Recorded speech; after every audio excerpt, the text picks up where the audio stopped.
Et salut à tous, c'est J'hésite, on est là pour une nouvelle vidéo. Et c'est un grand projet qu'on fait là, c'est pas juste une vidéo, c'est 31 vidéos. Pour vous expliquer, c'est un tournoi de smartphones avec 32 participants. 32 smartphones pour les gens qui ne comprennent pas. Et les 32 smartphones sont à moins de 500 €.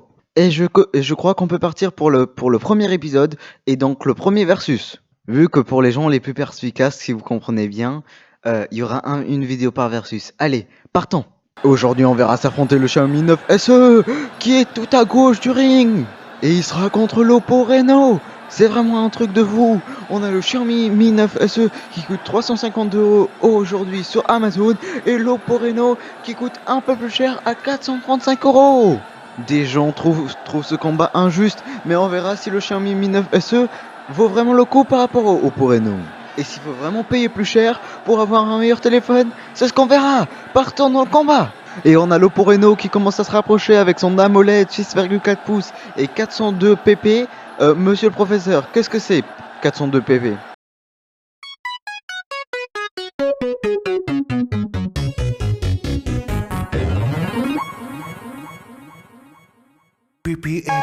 Alors déjà, premièrement, c'est 402 ppp, pixels par pouce.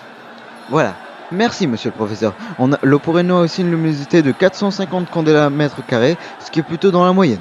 Et il y a le Xiaomi Mi 9 SE, il riposte avec son Super AMOLED de 5,97 pouces et 402 pixels par pouce et une luminosité pareille. Monsieur le professeur, qui gagne pour l'instant? Alors vraiment, sur l'écran, je vous dis, c'est vraiment le Xiaomi Mi 9 SE. Oui, il a un écran plus petit, ce qui le rend un peu plus compact, et en plus, il a une meilleure qualité, avec 432 pixels par pouce et une luminosité pareille. Donc, sur l'écran, c'est vraiment le Xiaomi Mi 9 SE qui gagne, mais pas beaucoup. Oui, c'est ce qu'on peut voir, professeur, le Xiaomi Mi 9 SE est plutôt bon là-dedans. Et l'Oppo Reno se rapproche, il riposte avec son ColorOS, lui il fout un coup droit, mais le Xiaomi Mi 9 SE esquive. Comment c'est possible, monsieur le professeur? Alors, en fait, l'Oppo Reno, il a l'interface ColorOS, qui est l'interface de Oppo. Et son problème d'interface, c'est qu'il a un problème de traduction et il enlève beaucoup de fonctionnalités d'Android et les remplace par des solutions qui sont souvent moins bien pensées. Alors que le Xiaomi Mi 9 SE, avec son interface MIUI, propose beaucoup de fonctionnalités, même si parfois des gens trouvent que c'est un peu trop, c'est ça le problème. Donc l'interface est un peu trop proche d'iOS aussi, en n'incluant pas de tiroir d'applications. Donc ça fait quand même une bonne transition pour les gens d'iOS, et aussi il propose beaucoup de fonctionnalités. Bien sûr, c'est un peu problématique qu'il soit un peu trop proche d'iOS, parce qu'il parfois il copie des choses qui sont mauvaises, mais ColorOS est vraiment en dessous de ça. Oui, on voit bien ça, le Xiaomi Mi 9 SE vient de lui mettre un coup de pied, et l'Oppo Reno a du mal à se relever. Et on passe vite sur la performance, l'Oppo Reno avec son Snapdragon 710, ARM V8, Adreno 616, 6 Go et jusqu'à 256 Go d'espace. C'est un truc de fou. Il a des performances de malade, il est hyper rapide, il esquive tout, il fait des mouvements incroyables. Mais attendez, le Xiaomi Mi 9 SE, qu'est-ce qu'il faut?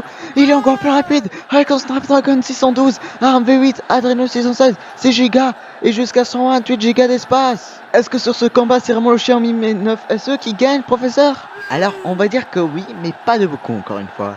Le Snapdragon 712 n'est pas bien meilleur que le 710, mais meilleure performance au niveau jeu vidéo. Donc, finalement, le Xiaomi Mi 9 SE, au niveau performance, est meilleur que l'Oppo Reno. Oui, c'est ce qu'on voit. L'Oppo Reno a vraiment beaucoup de mal sur ce combat. On se demande vraiment s'il réussira à gagner. C'est un truc de fou quand même. Ouais, franchement, un combat très intéressant, on peut dire. Oui, et on passe tout de suite sur l'appareil photo. Et on a l'Oppo Reno avec son double capteur arrière. Le premier grand angle 48 mégapixels et qui ouvre un f1.7.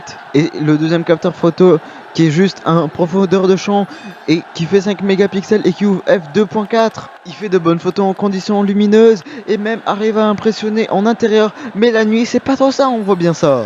Et le capteur frontal du Oppo Reno avec son grand angle 16 mégapixels et f2.0, on voit bien qu'il galère vu qu'il est dans un aileron de requin, vu qu'il n'est pas intégré, il doit sortir à cause d'un mécanisme. Et il arrive aussi à avoir un point fort que beaucoup de gens veulent avoir, l'appareil photo n'a pas de protubérance. Et le Xiaomi Mi 9 SE veut riposter avec son triple capteur arrière, avec le premier grand angle 48 mégapixels et qui ouvre f1.8. Son deuxième capteur ultra grand angle 13 mégapixels f2.4 et son troisième capteur photo zoom 8 mégapixels et 2.4, on voit vraiment que Xiaomi veut jouer sur la polyvalence. Mais est-ce que ça fait vraiment tout? Monsieur le professeur, répondez-nous à cette question. Alors, on peut vraiment voir que sur les niveaux des clichés en luminosité normale, franchement, ils sont équivalents. Franchement, ils font la même chose, sauf que Xiaomi a vraiment l'avantage de la polyvalence, c'est-à-dire l'ultra grand angle et le zoom, ce qui est hyper pratique, vraiment, les gens adorent ça. Mais par contre, en intérieur et en nuit, c'est l'Oppo Reno qui gagne, donc les gens qui prennent beaucoup de photos de nuit errant plus sur l'Oppo Reno. Mais on voit bien que, le Xiaomi Mi 9 SE gagne grâce à sa polyvalence. Et pour l'instant, c'est un 4-0 pour le Xiaomi Mi 9 SE. C'est un truc de fou. On n'y croit pas une seconde que ce qui est en train de se passer. On voit bien que l'Oppo Reno veut jouer sur l'autonomie avec sa batterie de 3675 mAh. Et grâce au protocole de SmartVisor, 9h30 et un chargeur de 20 watts qui est le chargeur VOOC qui passe de 10 à 75% en 30 minutes. Et le Xiaomi Mi 9 SE essaie d'esquiver ce coup avec 3070 mAh. Il fait à peu près 9h15 avec le protocole SmartVisor. Il utilise le chargeur Quick Charge 3.0 et il passe de 10% à 62% en 30 minutes. On voit bien que l'Oppo Reno arrive à gagner, mais de pas loin sur ce combat-là. L'Oppo Reno arrive à gagner un point. 4-1. Est-ce que l'Oppo Reno arrivera à gagner avec les fonctionnalités en plus qu'il a? Parce que l'Oppo Reno a la chance de ne pas avoir d'encoche. Donc les gens qui détestent les encoches iront sur l'Oppo Reno. N'oublions pas qu'il a un appareil photo sans protubérance. Il a un port jack, il a un lecteur d'empreintes sous l'écran et de nuit il prend de très bons clichés. Mais son interface ne fait pas des folies.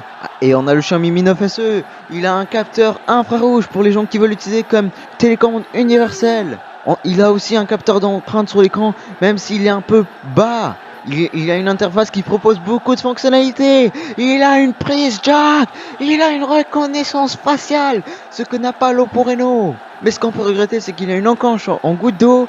Même si on peut lui pardonner ça grâce à son encoche qui est plutôt bien gérée. L'appareil photo dépasse du téléphone, ce qui est un point faible contre l'Oppo Reno. Et l'interface qui se rapproche un peu trop d'iOS. Donc, monsieur le professeur, on voit bien que le Xiaomi Mi 9 SE a mis KO, mais KO, l'Oppo Reno. Oui, vraiment. On voit bien que faut pas payer très cher pour avoir le meilleur téléphone. Le Xiaomi Mi 9 SE peut aller très loin dans ce tournoi. J'y crois beaucoup. Oui, on voit ça.